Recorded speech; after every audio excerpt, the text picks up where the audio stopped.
You feel so strongly about some of our stories? I only feel strongly about the what? The uncharitable headlines in the story you put out last Sunday. Okay. And I don't think that that's a complete reflection of exactly what the legislature is all about. My issues with most media houses is that in order to sell their newspapers or in order to attract a listenership, they feel that they need to put screaming headlines when it comes to politicians and when it comes to public service people. To be fair to them, some of the stories they write about could be factual, some are conjecture. You know, there's another one, the luxury cars for our lawmakers. Yeah. You know, some members came in with their cars before. Yeah, but there are 360 members. Maybe you've seen what, 10, 15 cars with personal plate numbers and, you know, cars that look expensive.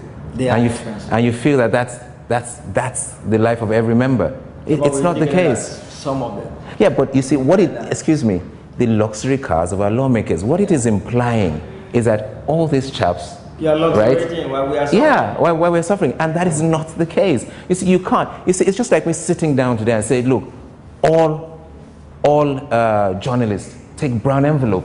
It's not the case here, but, you know, excuse me. But that is not the case in all media houses. We keep on saying that brown envelope is, you know, to influence the story and things like that people pay to influence stories in newspapers. It's things that people say, but is it the case with everybody? No. And as I said, some people have other sources of income, right? Apart from being a member of the legislature, there's nothing stopping you by law.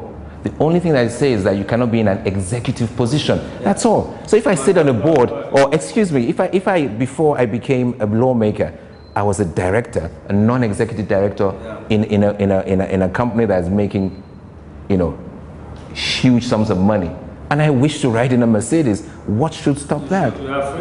So why are you assuming that it is the money that is being given them as allowances that they use to buy all these cars? My issue is not whatever investigative journalism you do.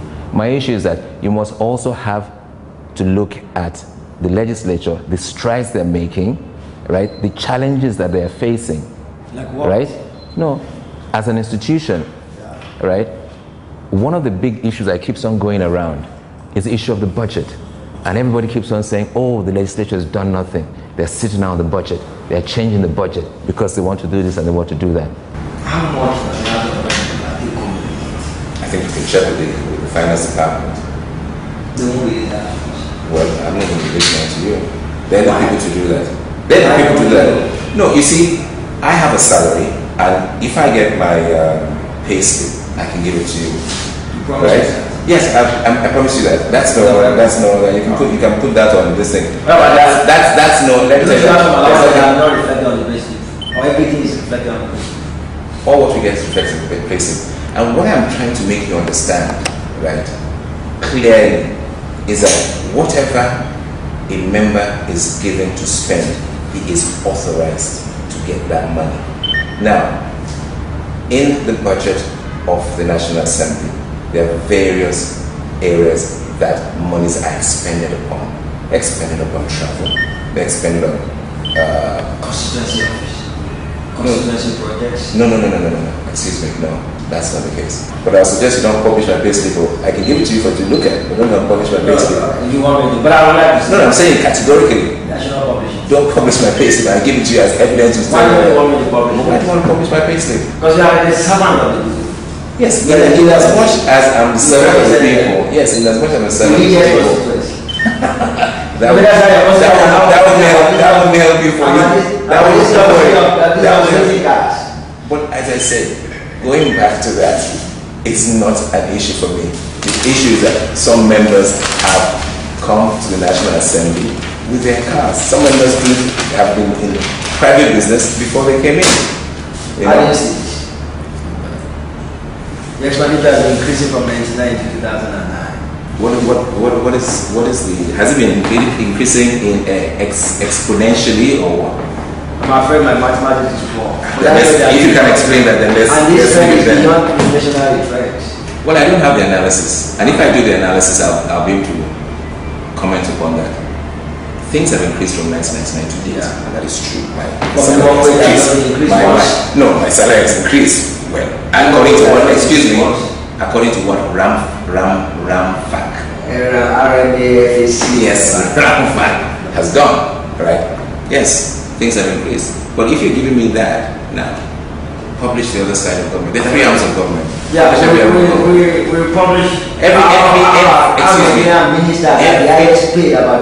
excuse me, every arm of government, right, is at the behest of Nigerians, right?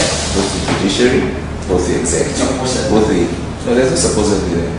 So you can go to the executive and go to the president, how much the president spends on feeding, or how much the president spends on clothing, or how much the president spends on entertaining, you know. And you know, we're all paid according to RAMFAC. So go and find out what other monies the president spends, or any other person who is outside the legislature spends, that you quote and unquote is unauthorized. This quarterly allowance. Quarterly allowance. What's quarterly allowance? The one that senators get allegedly 192. That's the senators. And as Don't ask me. 140 million. That's not correct. I will repeat what I've said. I get a monthly salary, and other monies, excuse me, and other monies that are allocated to me by law. It is for you to go and check it. It's for you to go and check it. I have monies allocated for me to travel. I have money allocated for me. So you're considered to be outside Nigeria? In executing my function as a legislator. So if I have to go outside Nigeria, yes. If I have to go to my constituents, if I have to go within Africa, if I have to come to your office, if it's part of my normal constitutional duties, yes. Any monies that I'm given to be able to do my work properly are justified. How many bills have you sponsored in the last 10 years? I sponsored 4 bills myself. Do you want to mention them? Yes, I sponsored one on the abrogation of Decree 52. That's to do with Babbage. One. There's one, yeah, with my constituent. There's one which is to do with